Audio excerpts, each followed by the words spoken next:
Bhagavate Vasudevaya. Om Namo Bhagavate Vasudevaya. Om Namo Bhagavate Vasudevaya. So today, on the auspicious Akshaya Tritiya day, we will begin reading from Sri Bhajan Rahasya by Srila Bhaktivinoda Thakur. Mukam Koti Vachalam Pangum Lankate Girim Yat Kripatamam Vande Shri Gurum Teen Tarinam Paramananda Madhavam Shri Chaitanya Ishwaram Hari Om Tat Sat. So we'll begin from the introduction of the book. Out of the 64 items of devotional service, 5 items association with devotees chanting the holy names, hearing Srimad Bhagavatam, living in Mathura and worshipping the deity with faith are very important. Among these 5 items, chanting the holy names is the best. In the Harinam Chintamani, Srila Bhaktivinoda Thakur has explained the glories of the holy name, the qualities needed for chanting the different varieties of Namabhas and Namaparad, and in brief the procedure for performing bhajan. In this Bhajan Rahasya, Srila Bhaktivinoda Thakur elaborates on the secrets for performing bhajan. Therefore, he has introduced this book on the opening page as a sequel to Harinam Chintamani. The process of chanting the holy name of the Lord should be nurtured by both the sadhak, that is the practicing devotee, and the siddha, that is the perfect devotee. As a result of chanting the holy names in the association of devotees, the sadhak gradually becomes free from anarthas, then develops firm faith, then ruchi, which is the taste, then attachment for devotional service. In this way, he becomes free from material bondage. He then becomes eligible to practice bhava and then prem bhakti. He then realizes the name of Krishna as non-different from Krishna, and while chanting the Mahamantra, Shri Radha Krishna along with their associates in Vrindavan manifest within his heart. The concepts of pure devotional service regarding Raganuga Bhakti have been discussed by Vaishnava Acharyas such as Srila Rupa Goswami in Bhakti Rasamrit Sindhu and Srila Vishwanath Chakravarti in Madhuri Kadambini and Raga Vartama Chandrika. Following them, Srila Bhaktivinoda has explained in Bhajan Rahasya some details regarding chanting.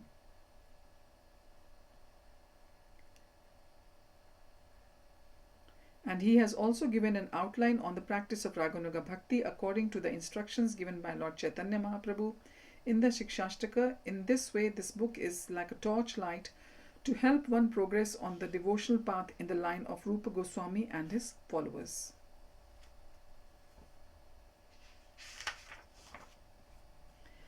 In the Chatushloki Bhagavatam, Krishna explains to Brahma that the confidential subject Sarahasya must be realized through the process of devotional service. Shri Bhagavan Uvacha Jnanam Param Guhyam me Yad Vijnana Samanvitam Sarahasyam Tad Angam Cha Grihana Gaditam Maya. The personality of Godhead said, knowledge about me as described in the scriptures is very confidential and it has to be realized in conjunction with devotional service. The necessary paraphernalia for that process is being explained by me. You may take it up carefully. This is from Bhagavatam, 2nd Canto, 9th chapter, verse 31. The word Rahasyam in this verse has been explained by the Acharyas in different ways. Sridhar Swami says it means Bhakti. Jeev Goswami says Rahasyam refers to Prem Bhakti. He explains that after complete freedom from aparads, the sadhak can realize the Supreme Personality of Godhead. At that time, the Rahasya Prem Bhakti manifests. In the Chatushloki, Krishna states that the pure devotees who are wholly dependent on him realize the ever blissful object Rahasya, which is known as Prema. Otherwise, this Rahasya is so rare because it is covered by the anarthas such as offenses. Therefore, ordinary persons cannot realize this subject, which is thus known as Rahasya. Vishwanath Chakravarti has also said that Rahasya refers to Prem Bhakti, which is revealed to the perfect devotees who have the right qualification to realize this subject as described in the Srimad Bhagavatam 11.11.49. Athaitat paramam guhyam shrinvato yadu nandana so gopyam api vakshayami tvam me bhrityah surit sakha. My dear Uddhav, O beloved of the Yadu dynasty, because you are my servant, well-wisher and friend, I shall now speak to you the most confidential knowledge.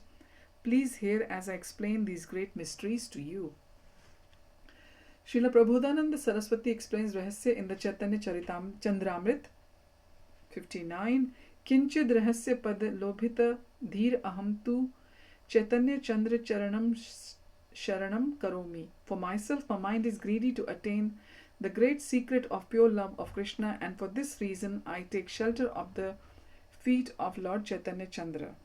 In Bhajan Rahasya, Bhaktivinoda Thakur systematically discusses the different stages of devotion beginning from Shraddha up to Prem. He bases this development on the Shikshashtaka, supporting his comments with references from Srimad Bhagavatam and various Goswami scriptures.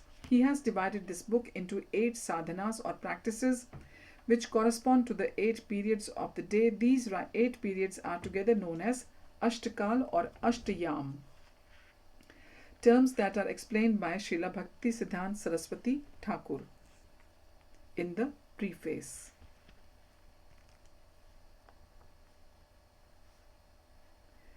In the first sadhana entitled Shraddha, Bhaktivinoda Thakur has quoted the first verse of the Shikshashtaka and glorified the chanting of the holy names with various scriptural references. In the second sadhana, the importance of sadhu sangha has been discussed. One who chants the holy name in the association of devotees becomes attentive. Lord Chaitanya has stated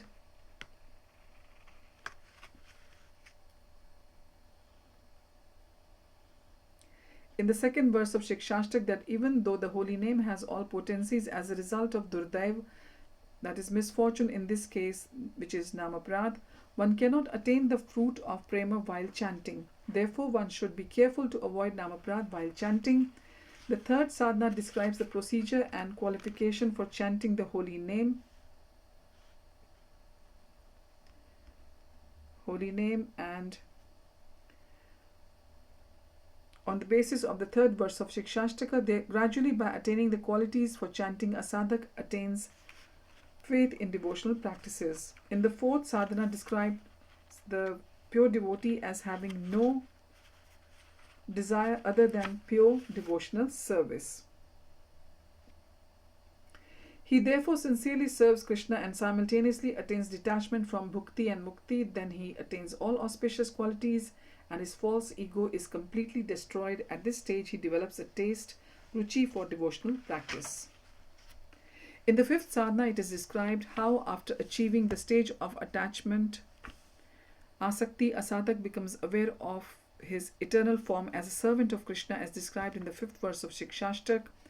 The devotees who practice Raganuga Bhakti take shelter of the lotus feet of Srimati Radharani and pray to become her maid servant. The sixth sadhana describes the external symptoms of perfection, as given in the sixth verse of Shikshashtaka. The symptoms of Sthai Bhav or Rati are also described. It also describes how a sadhak practicing Raganuga Bhakti serves Krishna externally in sadhak form and internally in his spiritual form. In this way, after attaining bhava, he can relish the sweetness of Krishna by following in the mood of the gopis. The seventh sadhana describes the internal symptoms of perfection, wherein the devotee relishes service in separation, as explained in the 7th verse of the Shikshashtaka. In the 8th sadhana, the meditation of the perfect devotee is given following in the mood of the 8th verse of Shikshashtaka. Srila Bhaktivinoda Thakur thus scientifically shows the steps from Shraddha to Prem. Only at the stage of Asakti, when freed from anarthas, can the sadhak meditate on his eternal form. If before reaching this stage a sadhak with anarthas imitates the behavior of advanced devotees, he will then be bewildered.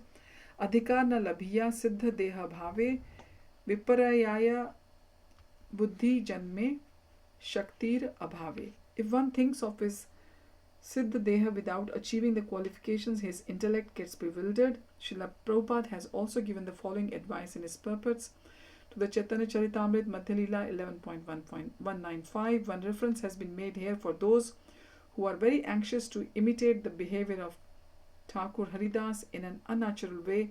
One must receive the order of Sri Chaitanya Mahaprabhu or his representative before adopting such a way of life. The duty of a pure devotee or a servant of the Lord is to carry out the order of the Lord. Sri Chaitanya Mahaprabhu asked Nityanand Prabhu to go to Bengal and preach. He asked the Goswamis Rupa and Sanatan to go to Vrindavan and excavate the lost places of pilgrimage. In this case, the Lord asked Haridas Thakur to remain there at Jagannath Puri and constantly chant the holy names of the Lord. Thus Sri Chaitanya Mahaprabhu gave different persons different orders, and consequently one should not try to imitate the behavior of Haridas Thakur without being ordered by Sri Chaitanya Mahaprabhu or his representative.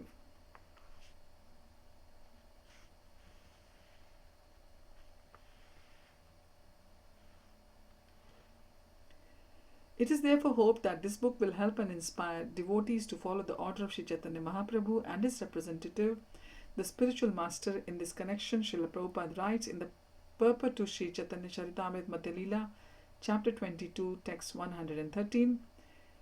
Translation goes as follows: Krishna is the origin of Lord Vishnu. He should always be remembered and never forgotten at any time. All the rules and prohibitions mentioned in the Shastras should be the servants of these two principles. Purport: this verse is a quotation from Padma Puran. There are many regulative principles in the Shastras and directions given by the spiritual master. These regulative principles should act as servants of the basic principle, that is, one should always remember Krishna and never forget him.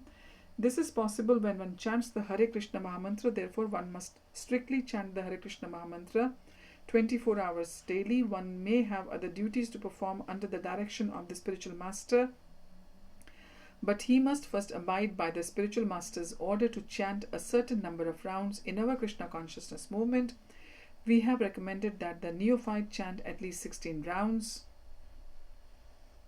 This chanting of 16 rounds is absolutely necessary if one wants to remember Krishna and not forget him.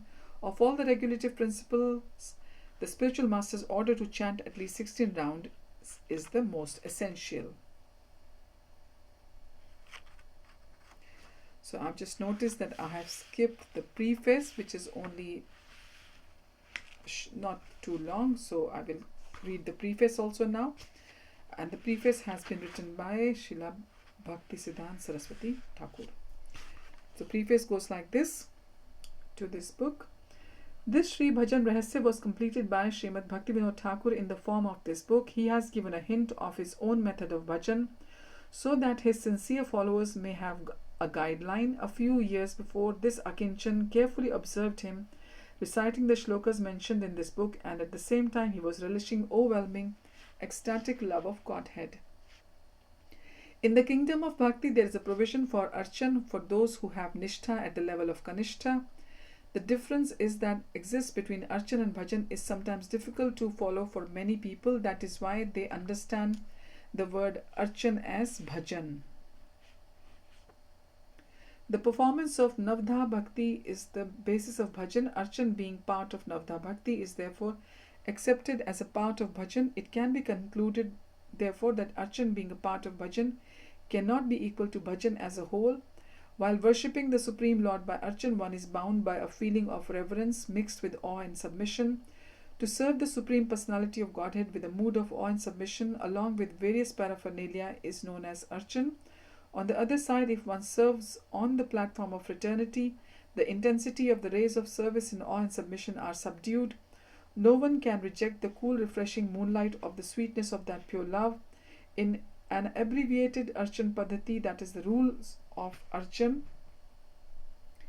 are included also in the appendix of this work. While revealing the secrets of bhajan, it has been narrated in this book that in the process of archan there are more or less remains a connection with the gross and subtle bodies. In the realm of bhajan, the embodied soul, freed from gross and subtle designations, is directly engaged in the service of the Supreme Personality. One who is sincerely engaged in bhajan and who is completely freed from all material designations realizes through his spiritual senses something beyond the material sphere. The realization that he achieves brings him in proximity to the Advaya Jnana Tattva, whereupon he serves on the platform beyond the material senses and time. The distinctive knowledge revealed by the Guru to the completely faithful person is known as Rahasya. In the Bhakti Rasamrit Sindhu, while describing the 64 different items of sadhana bhakti, it is said that after receiving instructions on Krishna consciousness from a bona fide Guru, the third step is to perform worship and feelings of the fraternity following the footsteps of the sadhu. Sadhu Vartamanu Vartanam. This is known as the performance of Bhajan Rahasya. Persons without possessions who are devoted to the worship of the Supreme Lord by this method of bhajan are freed from all material bondage. They are completely freed from the association of worldly minded people who are bound by various material desires unfavorable to Krishna consciousness. Only then does the propensity to serve the Supreme Personality every moment throughout the 24 hours Ashtakal manifest. Those pure devotees who are anxious to engage in service consider the association of non-devotees, both sense enjoyers and renunciants, a great obstacle in obtaining their desired ultimate goal.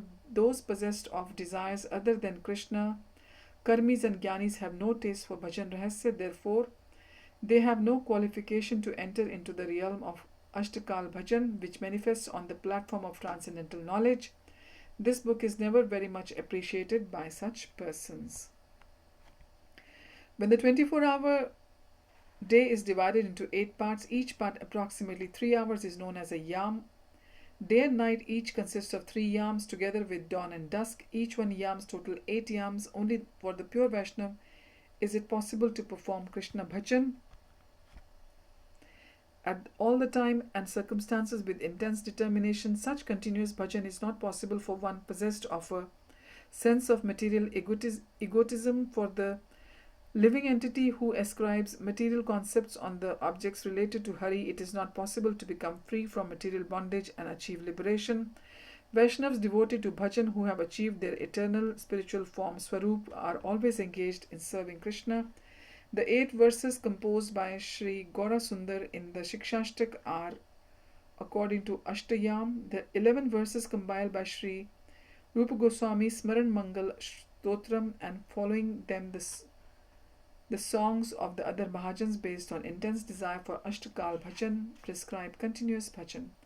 For the sincere servant of the spiritual master, it is appropriate to always discuss this Bhajan Rahasya being completely freed of the concepts of time, place and recipient. This has been signed by Srila Bhaktisiddhanta Saraswati in 1927.